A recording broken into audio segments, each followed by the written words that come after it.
hey man, we're getting really old now, huh? Not young like we used to be. And he'd be like, I get so mad whenever someone says that because it's like, you're old, I'm not old. On the menu today at Sarah's Soju Cafe is White Russian, so grab your mugs and let's chat about, are you old or is your mindset old? Hello, my Juicy J's. I hope you're happy that I'm back because I'm happy that I'm back. I hope you've been well. I hope you've been enjoying the holidays. Just want to give an extended shout out to my Juicy J's and Jung Garments crossover audience. Those of you who comment on my Instagram, I have the highest amount of love for you out of everyone in life, including Moose. So thank you very much. Do you like where I put Ernie? Where'd you put him? Oh, Yeah. That's pretty nice. Do you think so? Well, you should ask him. What do you think, Ernie? Cool. Moving on. I realize I've actually never read what that bag says. It says, the hope that carries a blue flower growing and cracking the concrete, watered with rain in a corner nobody steps. It's either extremely profound or nonsensical because isn't that a Charles and Keith thing? Yeah, it is. And Charles and Keith is Korean and Asians are notorious for writing weird nonsense English. I think they go for the vibe, you know?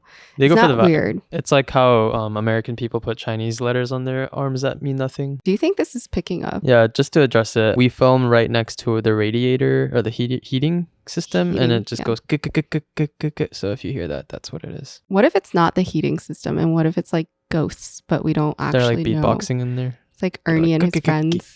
Ernie and Co. Ernie and Co. Yeah. Okay, should we get started with the episode? Yeah, let's get started. Welcome back, Soju Shotties, to another episode of Soju with Sarah. I hope you guys are glad to hear my voice and or see my face because I'm back. It's been a few weeks since I've been on the podcast. I'm very glad.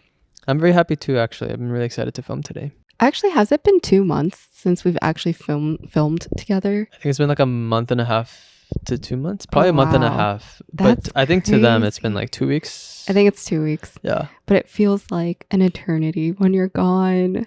Anyways, welcome back to today's episode and welcome to 2025, you guys. Yes, welcome to 2025. Woo! Happy New Year. Hey, if you were going to interrupt me, you should have had better things to say. Oh, sorry. I just wanted to chime in. I just want to chime in. Also, to all our Soju Shotties, happy 2025.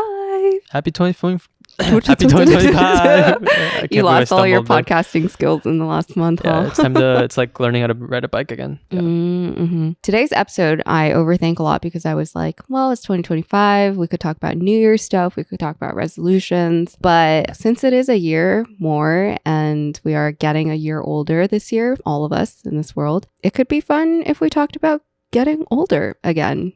I think we did a topic like this a couple of months ago, actually, like the fear of growing older. You know who does not get old? Sorry to interrupt. Is it Ernie? Ernie is timeless. Okay. It's all those people who blew up at a young age, like Billie Eilish. I'm like, girl, are you still 21 or something? Oh, yeah. And I feel like Dude. my fam's been 21 for like 10 years.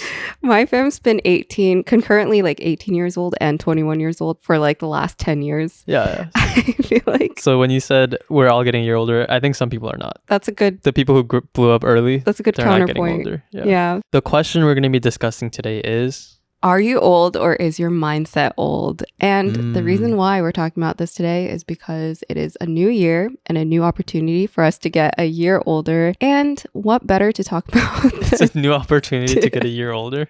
Yes. So we wanted to do a New Year's type of episode because I know everyone around this time is looking for how to grow as a person. I think it's a really good time to reset because everyone's reflected, like, what did I do this past year and whether you've achieved a lot or feel like you didn't achieve that much. I do feel like this is a really good time for everyone to watch videos, read things that get them thinking about the year ahead of them and set their intentions, quote unquote, for the year. However, as we're thinking of topics, we didn't want to do something that's like so cliche in a way, you know, like, I don't know. Can you give an example of something you're talking about? Oh, there's so many. How to make 2025 your year, which last episode is called Why 2025 Will Not Be Your Year. That was a shocking title. Shocking. Going against the grain. Which, to very quickly explain it, it's not that it won't be your year, but we shouldn't see resolutions and intentions as a cycle. As an annual cycle Yes. rather than just you should just do it now, right? Exactly. Yeah. There's also those like 10 habits to start off your year, or like how to manifest your resolutions. Become the best you in Yes. 2025. Yes. Becoming the best. Is all great, but we wanted to contribute more, to that conversation. I feel like that's pretentious saying that. Oh, we're going to say more. I think it's tentious. Oh. Not pretentious. Let's get that clear. No, sorry, that did come off pretentious. We didn't want to do something that everyone else is already done because it's just kind of boring, because what do people gain from us talking about that, essentially? Yeah. So we wanted to talk about, are you old or is your mindset old? And it's inspired by a Tyler the Creator clip that I remember, where he was complaining about friends that are like, hey man, we're getting really old now, huh? Not young like we used to be. And he'd be like, I get so mad whenever someone says that, because it's like, you're old, I'm not old. I think it's just a mindset. I think that relates a lot to whether you see yourself as like a lot older now as a person, and so you're not going to really change your ways as much because you feel like everything's kind of fixed in the way they are, rather than like the growth mindset type of thing, which we'll talk about. Yeah. And I think seeing yourself from an age perspective as young or old helps you grow or like adopt a more growth mindset in the new year. So I thought it'd be a good way to talk about like growth in the new year for yourself. Yeah, no, I love that. Also wanted to do this topic because I think I say, oh, we're so old now a lot. Like any opportunity, whether it's birthdays or holidays or just getting coffee and brunch with my friends, I feel like I constantly say something to the sort of like, or something to the effect of, wow, we're getting so old now, so we can't do certain things, so we can't dress a certain way, so we can't this or that. But I think if you've ever seen older people that have a really youthful mindset, like you don't actually feel that they're very old. Like you kind of get the sense that they could do crazy things like skydiving, and they could wear exactly what you're wearing and not come off as like super outdated. Yeah, I think it's really easy to spot someone like that, because when you talk to them, it's almost like you're just talking to a friend really comfortably. Yeah. Versus when I feel like the person feels old, I have to be more closed off and respectful and formal, professional. Yeah. I can't talk to them like a friend. Also, the one thing I noticed about people who tend to embody like more youthful spirits, they also usually look younger. And I don't know if it's something with like your physiology, and if you have a good mindset, you always tend to like smile more, less wrinkles, like things like that.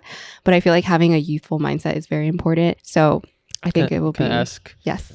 For an older person who looks youthful, do you mean that like because you see their personality and so they're suddenly kind of more youthful looking, or do you mean like even if you just saw a photo of them without knowing who they are, you feel like generally they look more young? I think generally they look younger, and I think it's because they do things like I feel like people who have a young spirit, they're more active in general. Like they just do activities and exercises and things that like a younger person would do. Like Pilates moms, like 50-year-old I don't women know them, but yeah. Okay. Oh, that's good. That was a test. Okay. Should I know? Actually, I know a lot of them. They're my friend Canceled. Group. You're leaving. But just like people who engage in youthful activities, which tend to be a little more active activities. But also I think having that youthful mindset also makes you smile more. And I think there's some scientific reason why smiling more makes you look younger. And I'm just going to accept that that's scientifically true without any evidence. Yes, we should all accept that that is scientifically true, because I did actually not look at any of this up. Well, before we get started with the episode, let's do our quick drink of the day.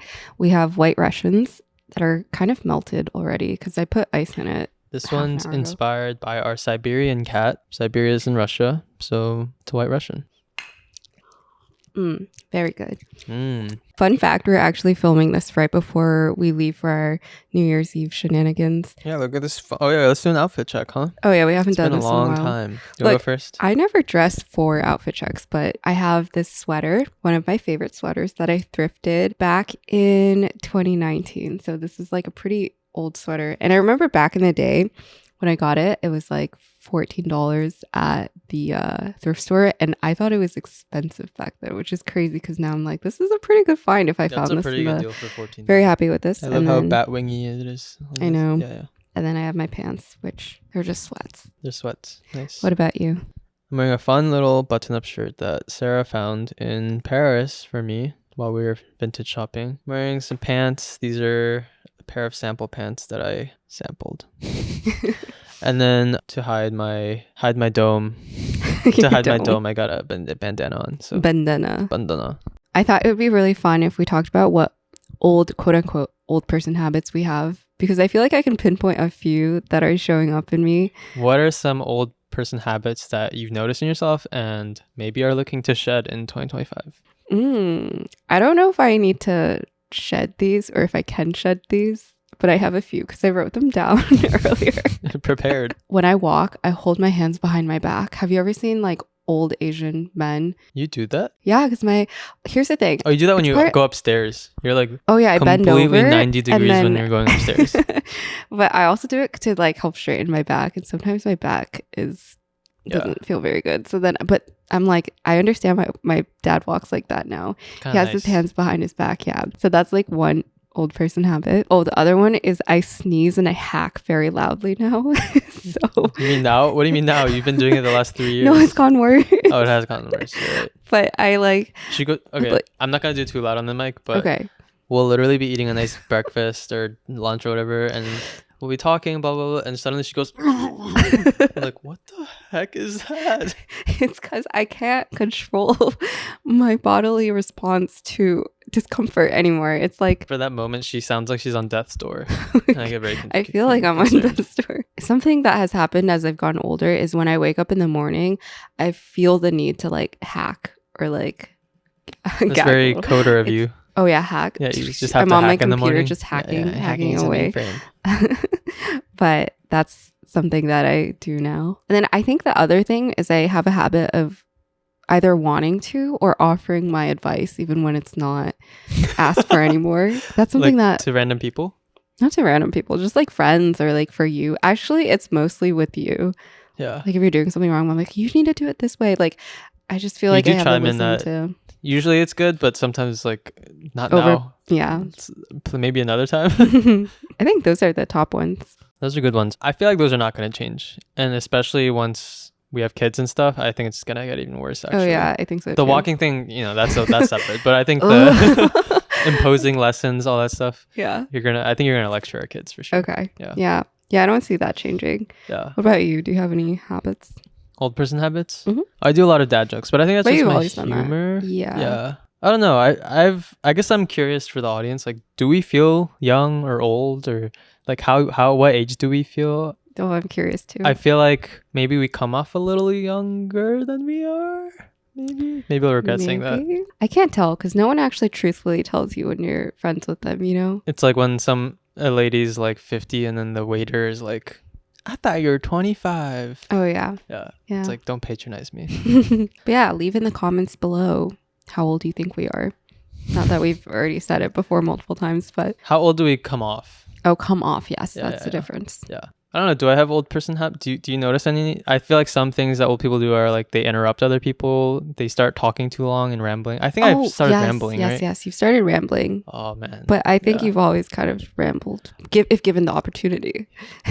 In the right situation, I think I'm saying something profound. Yeah. But here's the thing. It's hard for me to be aware of when I'm rambling too much or if I'm actually saying something that feels useful to someone else. You know what I mean? Well, I think you usually say something substantial, but then I have this problem too. I add the you what? I beat it down a little bit because you do the and then thing, and I do that a lot too, which is I can't end a sentence, which our editor Ari told me to just cut the sentence where it should be cut. So I'm gonna start doing that. Okay, yeah. I have noticed myself rambling a little more on my points to people. We sometimes have to cut your rambles on the podcast. Our soju shotties don't know that, well, nor do our juicy J's. But Sarah hotties, they have the inside scoop. Yeah, I feel like any version of me that's online is it's edited, obviously, but I feel like if someone meets me in person, they're going to be like, oh, wow, he talks more and more rambly than the version of him online. Sometimes. Because I don't get to self-edit thoughtfully. Mm-hmm. Yeah, as much. Yeah, I think we self-edit too much. Okay, so moving on, something that we should talk about is how can you actually feel younger versus allowing yourself to get older and feel older and kind of like wallow in that. Not that being old is bad, but I think a lot of the times we kind of go with the flow and don't allow ourselves to adjust to change and then adapt and maybe like be like a funner version of ourselves. I think one underrated tip that I've been trying to implement, because I think Sarah kind of pointed it out, is I think to have more of a youthful mindset and not to feel old as a person is to actually just try to have fun as you're doing stuff. That was what I was going to say. So I feel like in the past, I've just been so overly serious about things for no reason. Or if something happens that's like mildly an inconvenience, or something goes wrong or not according to plan, I start going to like, this sucks. How are we going to deal with this? Blah, blah, blah. But I think Sarah is a lot better naturally at just taking things on the chin and being more like laughing it off while we're doing it. And like, it's so much better to deal with crisis in a lighthearted manner as much as possible, rather than just like, take things so seriously and gravely. Like, I think comedy really and humor really does solve a lot of the seriousness of things. And so I think the big difference between a lot of people who feel old versus not old, it's like, how much fun are you willing to have in conversation and life and random day-to-day stuff. That is a good point, because that is something that I wanted to say, which is I realize life gets a lot better once you try to have fun and don't even, like, you could be in, you know, a terrible state, which I feel like I've been experiencing that the last month. Yeah, we're like no longer in New York. That's a terrible state. Dang, don't come for Jersey like that. Wait, who's confirmed that we live in Jersey? Right, we could live in Antarctica for all you guys know.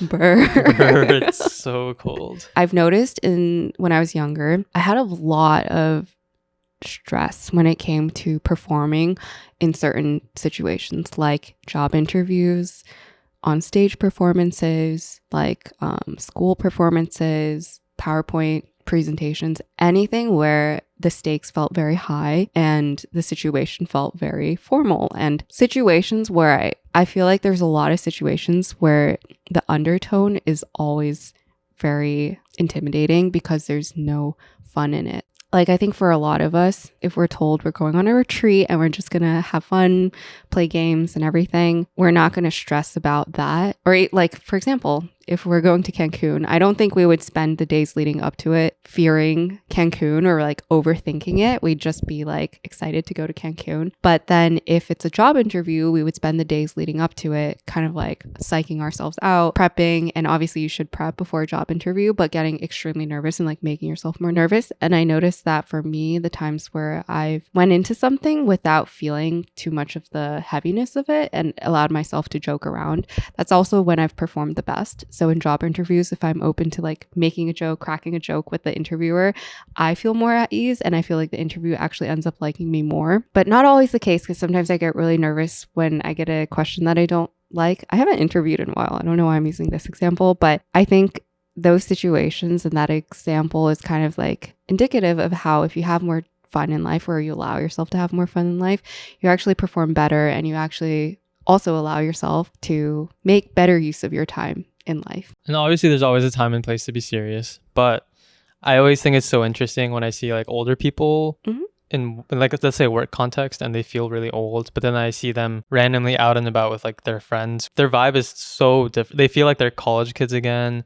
And I feel like just in personal life, a lot of the times when I feel the most, I don't want to say the most alive because that feels kind of cheesy to say, but you can be cheesy. I guess it's like the times when you feel most alive is like when you feel like you're that kid again with your friends, just like kind of not caring as much about all the serious stuff. Yeah. And I think that is a privilege in a way, but I think the more you can tap back into who you were as a kid, as an adult, is really good. And I feel like when our relationship is the best is when we are also playful, and we're it feels like we're just like kids, like having fun in a way. The more you can introduce that as a mindset into your life, you will outwardly become less old feeling. Not to be I don't think that's ageist. It's just more like old, meaning like more worn down, weathered, worn down, less energetic to be around, I guess. Anyways, that's getting too deep, but yeah, no, I agree. I don't want us to kind of like be implying that being old is a bad thing necessarily, but I think feeling old means that you're just feeling more weathered, more worn down, like not willing to budge on a lot of things. Yeah, everyone loves youthful energy, right? Yeah. Like you can be old and have youthful energy. You can be like 20 and feel like a 40-year-old, you know? I love how you're saying 40-year-old as if 40 is really old. Because I'm like in my head like old, 80 years old. Yeah, that's not really that far off for us actually. We're actually closer to 40 than we are from another age. So. 0. Anyways, yeah, I think that is actually the biggest point of this episode probably. Just have fun. Just try to have fun with what it is. Even if it's just like a hard situation, I think it's... Yeah. I think especially if you like grow up in a tougher environment and you feel like your parents did a good job, it's usually because they kept it light for you, even if they were dealing with hardship. Yeah.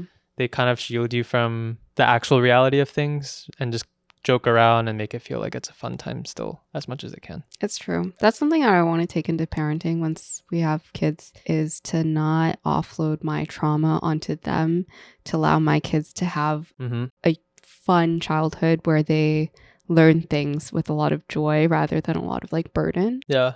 Because I think that does happen a lot in families where there's a lot of hardship. That reminded me of the parenting tactic where if a kid falls and you're immediately taking it so seriously, like, oh my God, are you okay? Blah, blah, blah. Yeah. The kid starts crying immediately because they're like, oh my God, something's wrong. Yes, They're signaling to me that something's wrong with me. But then if you laugh it off, you're like, oh my God, like, that's so oh, like hilarious how you just like yeah. slipped, and then they start laughing with you and so the kid starts laughing. I think that's a good metaphor for just like life in general, you know? Yeah. I think a lot of us move in life with a lot of fear, burden, worry, but I think it's less about having it versus how you internalize it and then how you process it. I will never be able to strip myself of stress and worry and fear of things. You should strip yourself of something different though. Well, right now? In the other room maybe later. Okay, yeah. afterwards. I think another one, which is more of a mindset shift, is just be a yes woman or yes man rather than a no woman, no man. But it's like being open, like we mentioned earlier.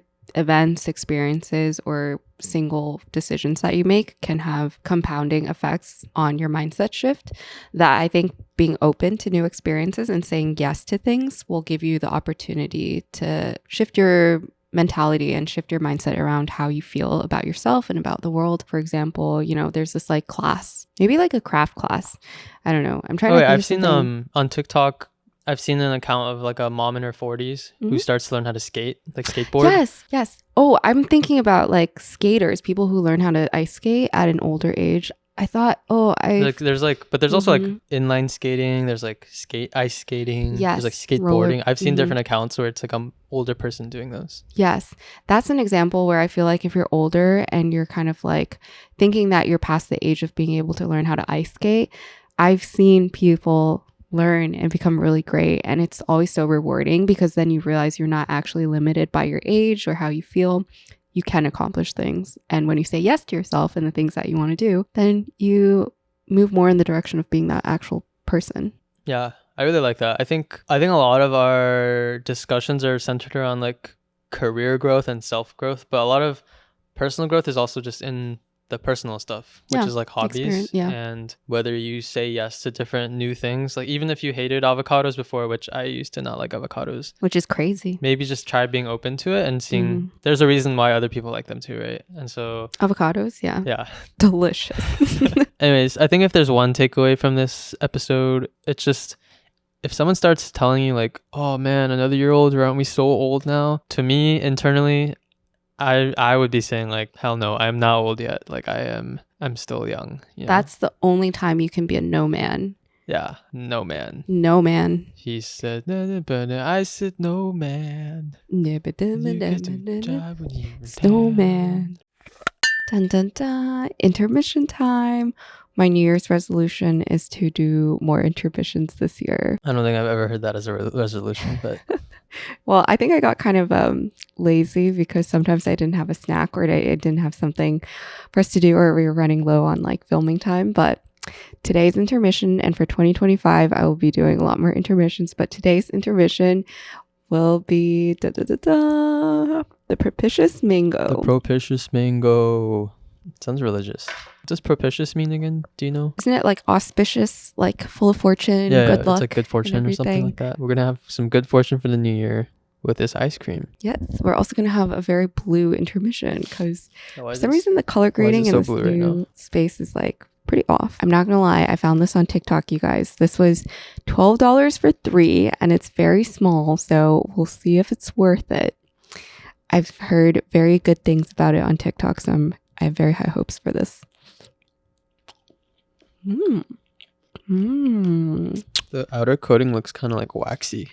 It does, but it's not that thick. I like this a lot. However, I think in an Asian country, this would be like 50 cents, if not less. This is really good. Wait, how much did you pay for it again? $12 for 3. It comes in this very propitious box, and then There's only 3 in it, but it looks beautiful. It's like a very beautiful box. Maybe the cost is in the packaging. What would you rate this? 10 out of 10. It's really 10 good. out of 10. I love it, yeah. I think it's a 10 out of 10. Minus the cost aspect, but if it's just flavor. For just flavor. Sorry, I had ice cream in my mouth. If it's just flavor, I think 10 out of 10. I like it a lot. Yeah, I like it a lot too. What about you? Propitious. Propitious out of 10? I'm going to start using that word. Okay, that was a propitious thing to say. One last PSA. If you want to have a propitious year, good fortune, and great things to come your way, it's not just hard work and discipline and consistency. You should have a propitious mango to eat to start the year. It's very because it's honestly delicious. really good. It is so delicious. It's great. Yeah. I'm grabbing my phone because I have this article in front of me that is very related to this episode, and I wanted to recommend it to everyone to read it because I thought it was really interesting. This is an article from The New Yorker. It's called Becoming You. Are You the Same Person You Were When You Were a Child? By Joshua Rothman. And I think it's really relevant because he plays around with the idea that you are the same person that you were when you were a child, or you can become a completely different person. And a lot of people have very differing philosophies on that. And I think that's really related to this episode. And so I'd recommend everyone go read it. But there is a question that he poses in the beginning of the article. And he says, does the self you remember feel like you or like a stranger? Do you seem to be remembering yesterday or reading a novel about a fictional character? And basically in this article, he divides people into 2 categories. One is being a continuer. So if you feel like the self you remember is you, it's still you, then you are a continuer. But if you feel like when you think of the past you and they're like a stranger to you, you're reading about them in the third person almost, then you are a divider. So in this article, he talks a lot about like different scientific research, but also just kind of more philosophical discussion on which one is the right one. And the answer is obviously like it's a mix. It can be depending on how you see it. But I thought it'd be interesting to ask you whether you feel like you are a continuer or a divider. It's an interesting question because you are obviously different than you were like 5 years ago when you were 22, like fresh out of college. But I'm wondering if, I guess maybe part of it's like, is the essence of you the same? Like the core person that's there, do you feel like they're different than you now? I think that's a good way to frame it. I think the essence of me is the same and has been the same. I think I've always had a strong essence, but the identity's been different. Does that make sense? I think so. Like my identity and who I maybe like outwardly present as is very different. But the essence of like who I am and what I care about and what I feel in my life is the same. Yeah. I think I used to be a continuer and now I think I'm a divider more so. Like I really don't resonate as much as I don't really resonate as much with who I was several years ago or in the past. I mean, a lot of the values I held are still within me. I still have a lot of those values. But the article made a good point. The article was saying like you can change the person you are through who you choose to be with, your partner. So your partner really can change a lot of how you see yourself, whether you are a divider or a continuer. And I think being with you has actually made me see that I don't have to be the same person that I have always been. I can see myself a different way. I can reinvent myself. I can improve. And so now I see myself as a divider, I think because of being with you. So what I'm hearing is you finally accepted your fate as a super slay sexy queen. Wait, how did you get there? No, but that's a really great point that I just reminded me of something, which is for the first 20 years of my life, I think I was really resistant to change too, because I would be too much of a continuer. And I remember this is more of a superficial example of this, but when I was in school, elementary school, primary school, and also middle school, and even high school, I would have my hair in a ponytail every single day. And so I would be almost fearful, which if you're thinking about it, it's like, this is kind of stupid to be fearful of this, but I would be fearful of switching up my hairstyle. So if the ponytail was making me bald, that's what happens when you wear ponytails every day. But JoJo Siwa style. Yeah.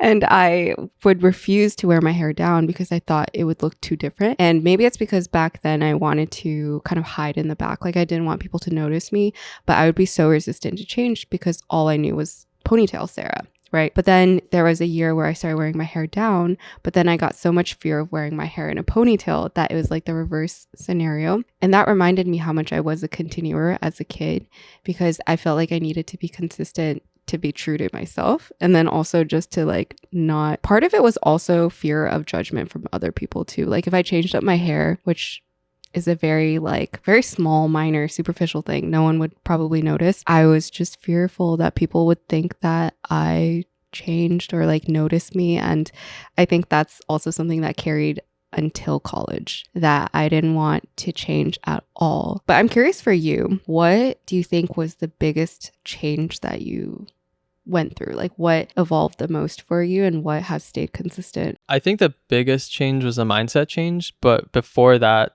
was even possible, I think what you talked about was actually a really good gateway to mindset changes. Mm-hmm. So you were talking about like style change, how you were kind of resistant to the ponytail and all that stuff. And then some people are like, whenever they wear a hat for the first time, or like they start wearing hats, they're like, oh, everyone knows I'm not a hat person. It looks so weird on me. But to everyone else, you're just wearing a hat. It feels like a big deal when you're changing something about yourself, even though to other people it might not even be. Right. And I remember one of my friends, she said her boyfriend in college used to not have a beard, but then one year he did like No Shave November as a joke. But then his friends were like, you actually look a lot better with the beard. And then he was like, oh, wait. And now he has a beard all the time.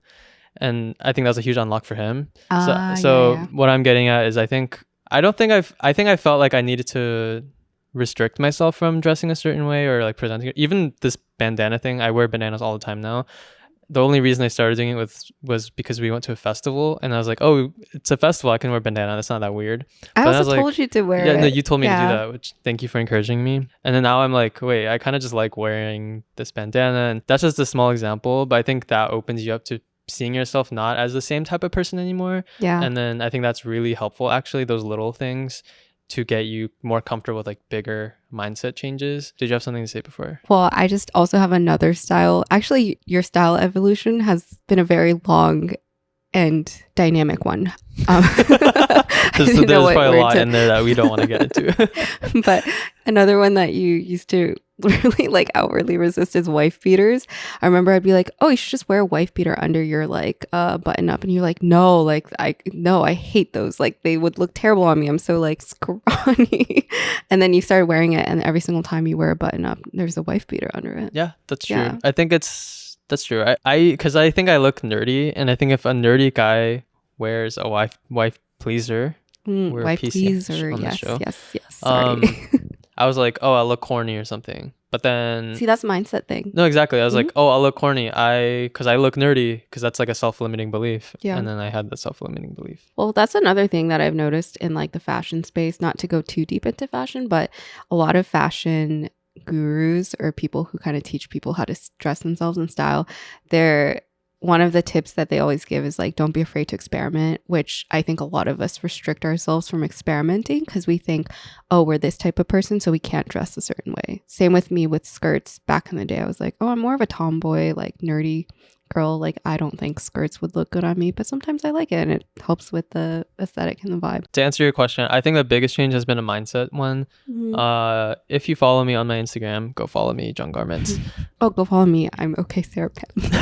And go follow you can't just hop on my Moose has one too. Moose the Sip. Yeah, we'll just list all of the usernames down here as my hand goes down. On my Instagram, I recently told people more publicly that I left my corporate job in tech. I think that was a long process and a mindset shift for me to realize that I'm not limited to one career path. I'm not just one type of person necessarily, just because I went to school for that or just because my parents wanted me to do that. Yeah. And so I think that was a huge unlock for me, was being able to shift my perspective and see that I can grow into other things and I don't have to accept the life that was kind of like I was put on the path for. Yeah. So I would say that's the biggest change for me. Yeah. Yeah. That was a huge arc for you, mental arc. Because there's a lot of like thought that goes into leaving your job for everyone and anyone that does it. That's a huge leap of faith that you took that we can also talk about on another podcast episode, because I don't want to just limit it to this like 5-minute chat about. Yeah, we can talk about my quitting stuff. Yeah, if you guys are interested. If you guys are interested. Yeah, but I think the mindset unlock for you there was more risk aversion versus risk adhesion. What is the opposite of risk adhesion? Risk tolerant. Risk tolerance, aversion, right? Versus risk tolerance. Yeah, I think for some people, risk tolerance and leaning into risk tolerance is a huge leap in terms of your mental evolution and being willing to take a chance on things. And I think that's what I've noticed in the last year is you have a lot more faith in yourself, like confidence in yourself, and also a lot of heavy shifts in like work ethic. Like you have insanely good work ethic nowadays, which 2 years ago, I don't know if I could have said the same thing. But I think 2 years ago I had decent work ethic, and now I Yeah. have much better work ethic. I've seen so much change just come out of that one decision that you made, which Yeah. is also one thing to note, is that one decision or one opportunity, one choice can be the catalyst for a lot of this mindset shift too. Like, it's not always just like inner work that gets you the mindset shift. It's just actual events in your life. That's true. It's like that external happen. feedback too. Mhm. Enough about like that part. I want to bring it back to, related to your point, I want to bring it back to the point about like partners being really important. I just want to credit Sarah here, and I can credit her endlessly, because I would never have had a big mindset shift if not for her. I think partners like Sarah and Sarah herself are really important, because they give you external feedback on things that you may not have confidence on, or you may not realize that you have like these self-limiting beliefs, that you have like a fixed mindset. And her just pointing out little things like, oh, why don't you do this? Or like, oh, you could be doing this. It's things that I would have never thought of myself. And then I catch on like a year or two later after she brings it up, which, you know, I should get better about like taking those comments more to heart at the time. But I think it's really obvious to me that I would never have done any of this stuff or had a mindset shift if not for the person that I'm with, which is this host of Soju with Sarah. Not to mention, I take care of you and I help you out with things. She helps me. She takes care of me. She does a lot behind the scenes that you guys would be like, wow, she's a really good partner. So I just wanted to credit her. When are you going to pay me back in money?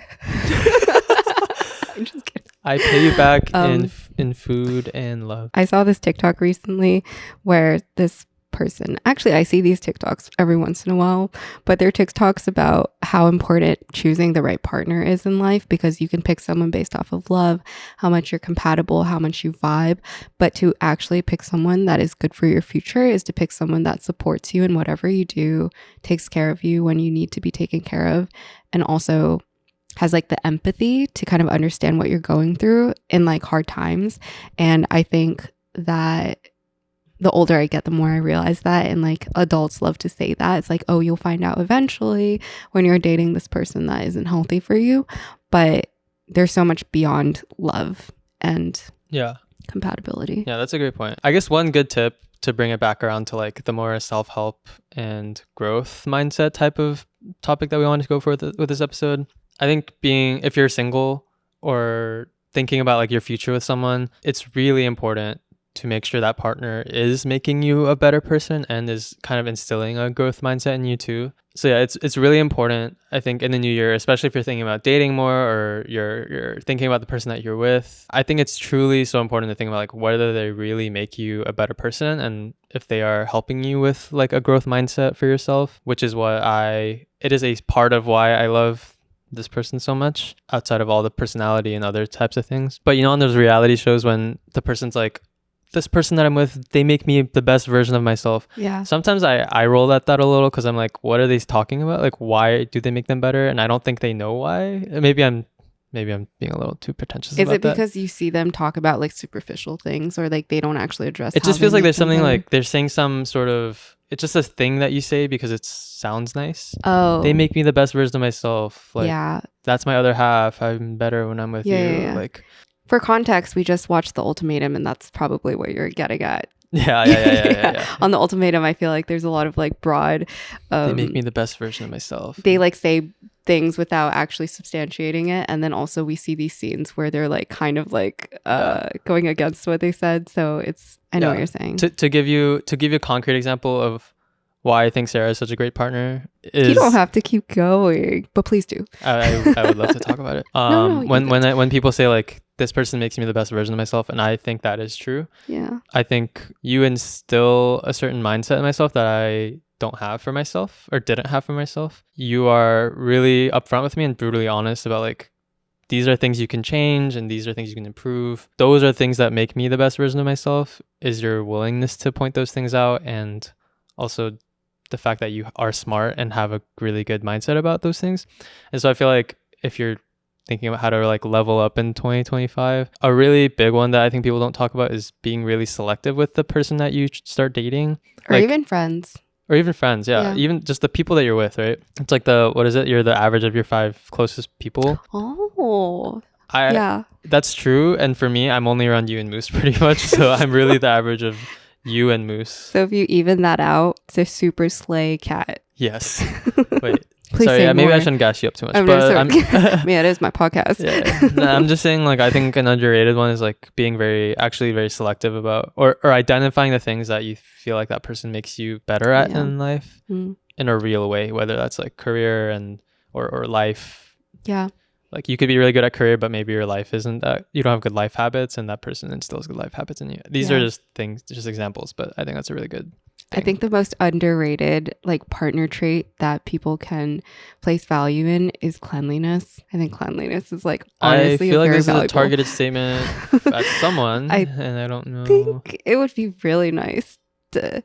No, but I appreciate you. I think like I just poured my heart about how much I love you, and you're like, I appreciate it. Like, should I compliment No, him I'm just kidding. now? No, don't do it. No, please, I must. A thing for a place for everything, and everything in its place. Today's place is not for me; it's for you to get some compliments. So okay. Thank you.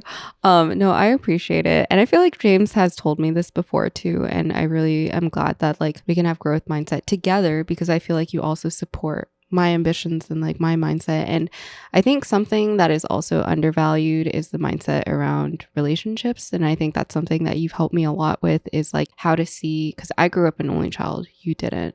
I think there's a lot to learn there as someone who grew up as an only child about friendships with other people, how to nurture the relationships, how to be a better person for other people. And I think I've grown a lot from what you've told me verbally, but also what you've shown me. Not to make this a whole exchange of kind words segment, but I do agree that like picking your partner is a big thing, and like changing your mindset about who you are, how old you feel, not even just how old you feel, but like that is one of the things, right? Like changing your mindset around the world. But also, don't blame your partner for your own shortcomings. If you're like, I'm not doing this because I'm spending time with my girlfriend all the time. Oh yeah, I hate that excuse. Take ownership of your life. But also the thing I'm saying is also true, I think. But if your girlfriend is actively like pulling you away from your things, then what do you say? Then that's fair. Okay. Then maybe they are limiting you. But we should move on. Yeah, let's move on. It's really getting way too long. I think we're nearing the end, but honestly, I think the last couple of weeks have been pushing me towards thinking about even more adult things than we've been thinking about now, including kids. Like James's brother and sister-in-law recently had a baby, and so they have a 1-year-old. But our neighbors that we recently moved in and met, they also have a baby that I held the other day, and it felt so surreal holding an actual baby. I haven't held a baby in a while, but it feels... You held a baby before? I don't think I've actually ever held a baby. Including your niece? I never held her. That's crazy. You should try holding. They need to be comfortable, you know. No, okay. She's also 1, so she's not just like... I mean, I guess Moose is a baby too, so you've held... I have held a baby, yeah. Yeah. When he was a baby, he was just like 1 pound. So cute. But I think we've also recently been challenged with more of these adult thoughts about what our future selves look like, and like what we want our reality to be. And I think mindset's very important for how we approach all of these, because on one end, we are anticipating all the changes and like worrying about how we're gonna, fund everything, how we're gonna raise our kids, how we're gonna buy a house eventually and things like that, but also how we will feel about ourselves in this time, and then also how we're gonna feel about each other, how we're gonna act with each other. And I know we've been dating for a while, and the way we've acted with each other has shifted in the last couple of years. But I think the older we get, the more that will change. And I don't know what kind of older couple we will be. But I think this episode was just mostly talking about growth mindset versus fixed mindset, seeing yourself as you get older and exploring your ability to actually change the way that you want to change and evolve as a person, and to stay young forever. So my opinion as we wrap this up is that I think you should be willing to change the things that you are able to change. And I think doing that consistently over your life will not only lead you to progress in your career, but also in life as a person. And there are obvious things that you should practice self-acceptance for that you cannot change. There's that quote, right? It's like, Lord, please help us accept the things we cannot change. Mm-hmm. I think that's pretty valid. Like, I don't know, you could change your face with like plastic surgery or whatever, but for a lot of people, it's like you should probably accept a lot of the way you are physically too. But there are so many things that we can change, and I think to know that as a person you are able to evolve, that is a huge unlock. And so that ability to feel young is really just knowing that you're able to grow as a person. Yeah, that was beautiful. Thank you. Cue outro. Forever young, I wanna be forever. Bye, soju shotties. We'll see you next week. Do you really want bloopers? It's bloopers. Wait, doesn't YouTube monetization actually do if you're singing the melody of the song Wait, and does it lyrics? I think they actually? actually do. Because do you remember Evelyn how I was like, I was just singing the lyrics of a Christmas song for like 10 seconds and I got copyright striked or whatever? Oh, well, I actually think let's make sure that was less than 10 seconds, so then we'll be good. We love you guys very much. we love you guys very much. Newsflash, Daddy is back and better than ever. You did not hear it wrong. And thanks for having me back rather than the divider. Because you said, I guess, let me go backwards. Got aggressive there. Did I? You said. You said that. You. No. Oh, my bad. I don't know where that came from. Wait, have you seen that TikTok where it's this lady? She's in like this like meeting room and she gets really aggressive because she's like, it wasn't like this. And then she's like, oh, sorry, I got a little heated there. Is it a skit? No, it's just an actual. Oh, an actual meeting? Yeah. Oh, that's really funny. It's like a PTA meeting or something. Sorry, go ahead. Sorry.